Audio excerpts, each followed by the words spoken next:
Hello everyone, good morning all of you. नमस्कार सभी को। आई होप आप सभी अच्छे होंगे और फिर से आप सभी का स्वागत है। तो चलिए आज के सेशन में हम लोग स्टार्ट कर रहे हैं मॉडर्न हिस्ट्री का जो मिसलेनियस क्वेश्चन बचा है। आरआरबी जितने भी क्वेश्चन पूछे गए हैं रेलवे में, LP, NTPC, group D, constable, sub inspector, JE, जितने भी क्वेश्चन रेलवे में पूछे गए उन सभी क्वेश्चन को हम लोग एनालिसिस कर रहे हैं। और मॉडर्न हिस्ट्री से हम लोग स्टार्ट किए थे और वही मॉडर्न हिस्ट्री में जो मिसलेनियस क्वेश्चन बचा है उसको हम लोग स्टार्ट कर रहे हैं। आई होप सेशन अच्छा लगे तो प्लीज़ शेयर और लाइक करना ना भूलें। यदि आप चैनल में नए हैं तो प्लीज़ सब्सक्राइब करें ताकि इस तरह का नोटिफिकेशन मिलता रहे। तो चलिए हम लोग स्टार्ट करते हैं 280 प्रश्न। 1996 में भारत के आंतरिक सरकार बनाने के लिए लॉर्ड वेलेस्ली ने किसे आमंत्रित किए? तो अगर हम बात करेंगे आंतरिक सरकार बनाने के लिए जो लॉर्ड वेलेस्ली ने आमंत्रित किए थे तो वह थे आपका Vallabhbhai Patel. Option number B is the right answer हो जाएगा। ठीक ना, वल्लभ भाई पटेल थे। अगर हम देखेंगे तो 2 सितंबर 1946 को भारत की आंतरिक सरकार बनाने के लिए लॉर्ड वेलेस्ली ने जवाहरलाल नेहरू के आमंत्रित किए और इस आंतरिक सरकार ने जवाहरलाल नेहरू को नेतृत्व में 12 सदस्य शामिल थे और लॉर्ड वेलेल के कहने पर 5 मुस्लिम लीग से भी इसमें शामिल हुए।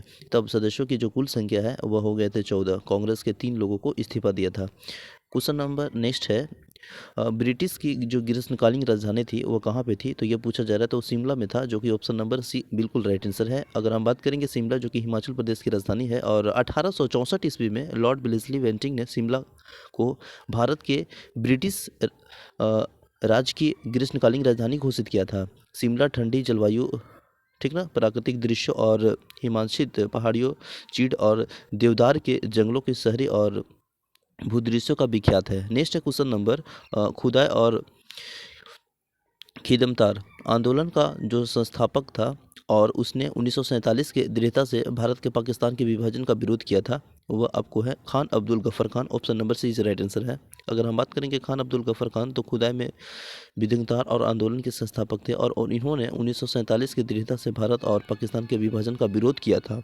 यह श्री यह सीमाप्राय तथा बलूचिस्तान का एक महान राजनेता थे और इन्होंने स्वतंत्रता संग्राम में भाग लिया था और अपनी कार्यनिष्ठा के कारण सीमांत गांधी तथा बादशाह खान के नाम से भी जाने जाते हैं। इनका उद्देश्य था संयुक्त, स्वतंत्र और धर्मनिरपेक्ष भारत था। नेक्स्ट है, किस व्यक्ति को बादशाह खान के नाम से भी जाना जाता है? तो अभी हम लोग तुरंत ही देखे थे Khan Abdul Ghaffar Khan. Option number C right answer हो जाएगा। बादशाह खान कहिए, बादशाह खान, सरहदी गांधी यानी सीमांत गांधी, बच्चा खां तथा बादशाह खान के नाम से भी जाने जाते हैं। फ्रंटियर गांधी के नाम से किसे बुलाया जाता है? तो Khan Abdul Ghaffar Khan. Option number B is right answer हो जाएगा। नेक्स्ट क्वेश्चन नंबर, सीमांत गांधी किसे कहा जाता है? तो मैटर्स देखिए, क्वेश्चन वही है खान अब्दुल गफ्फार खान को। स्वतंत्र पार्टी के संस्थापक किसे निम्नलिखित में से कौन थे? तो स्वतंत्र पार्टी के अगर हम बात करेंगे संस्थापक तो ये भारत का एक राजनीतिक दल था जिसका जो स्थापना है 1959 को हुआ था। चक्रवर्ती राजगोपालचारी जी ने की थी और इस दल के पंडित जवाहरलाल नेहरू ने समाजवादी नीति के विरोध किया था और लाइसेंस परमिट राज्य की समाप्त कर मुक्त अर्थव्यवस्था की वकालत की थी। चक्रवर्ती राजगोपालचारी भारत के अंतिम गवर्नर जनरल एवं स्वतंत्र भारत का प्रथम भारतीय गवर्नर जनरल थे। तो इसका राइट आंसर हो जाएगा ऑप्शन नंबर ए। नेक्स्ट है क्वेश्चन नंबर, खाली स्थान शताब्दी में भारत के आधुनिक काल को शुरुआत मानी जाती है। तो ये जो मानी जाती है 18वीं, जो कि option number D is right answer है। ठीक ना। नेक्स्ट है क्वेश्चन नंबर नेक्स्ट है, भारत के संपूर्ण क्रांति का पदच्छर का नाम बताइए। तो यह है Jayaprakash Narayan. Option number A right answer हो जाएगा। संपूर्ण क्रांति जयप्रकाश नारायण का विचार का नारा था और जिसका आह्वान और उन्होंने इंदिरा गांधी का सत्ता में उखाड़ फेंकने के लिए किया था।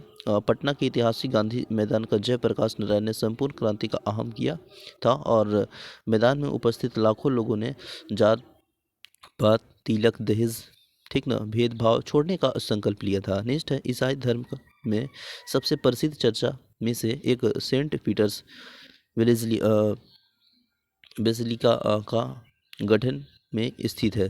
माफ़ कीजिएगा, किस शहर में स्थित है? तो ये जो शहर में स्थित है Vatican. Option number D is right answer है। Saint Peter basilica church Vatican शहर में स्थित है और यह ईसाई धर्म का सबसे प्रसिद्ध चर्च है जिसे वर्ष 1626 ईस्वी में बनाया गया था। अब्दुल रहमान और ब्रिटिश राज के प्रतिनिधित्व श्री मॉर्टिमर ने स्थापना समझौता का हस्ताक्षर किए। तो ये जो राइट आंसर हो जाएगा वो हो जाएगा आपका डूरंड रेखा, ठीक है ना। डूरंड रेखा ऑप्शन नंबर बी जो राइट आंसर है। डूरंड रेखा अफगानिस्तान और पाकिस्तान के मध्य में 2430 किलोमीटर अंतर्राष्ट्रीय सीमा रेखा है और इस रेखा का नाम मोर्टियन डूरंड के नाम से भी जाना जाता है। बात करेंगे रेड क्लिफ रेखा, तो यह भारत और पाकिस्तान के मध्य सीमा में निर्धारित करती है, जिसका निर्धारण अगर हम निर्माण की बात करेंगे तो 15 अगस्त 1947 को हुआ था।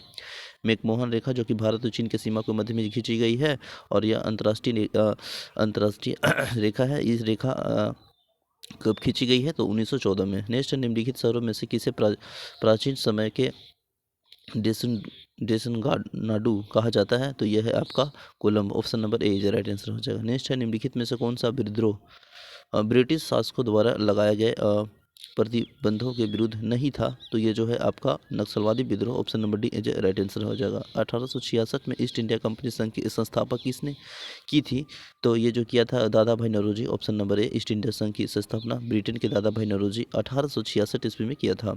निम्नलिखित में से वह कौन सा दार्शनिक प्रणाली जो कौन सी है जो कि केवल उसे मान्यता देती है और वैज्ञानिक रूप से उसे सत्यापित किया जा सकता है या जिसका तार्किक या गणितीय सत्यापन संभव है और इस तरह तत्व मीमांसा तथा अस्तिवादी के आविष्कार करता है, तो यह जो आपका है निश्चयतावाद, ठीक ना, निश्चयतावादता, यह option number D is right answer हो जाएगा। ठीक है, पॉजिटिज्म का एक दार्शनिक प्रणाली है जो कि केवल मान्यता देती है जो विज्ञानी के रूप में सत्यापित किया जा सकता है या जिसका तार्किक या गणितीय सत्यापन संभव है और इस तरह तत्वमीमांसा और अस्तित्ववाद का आविष्कार करता है। नेक्स्ट है, अस्वीकार करता है।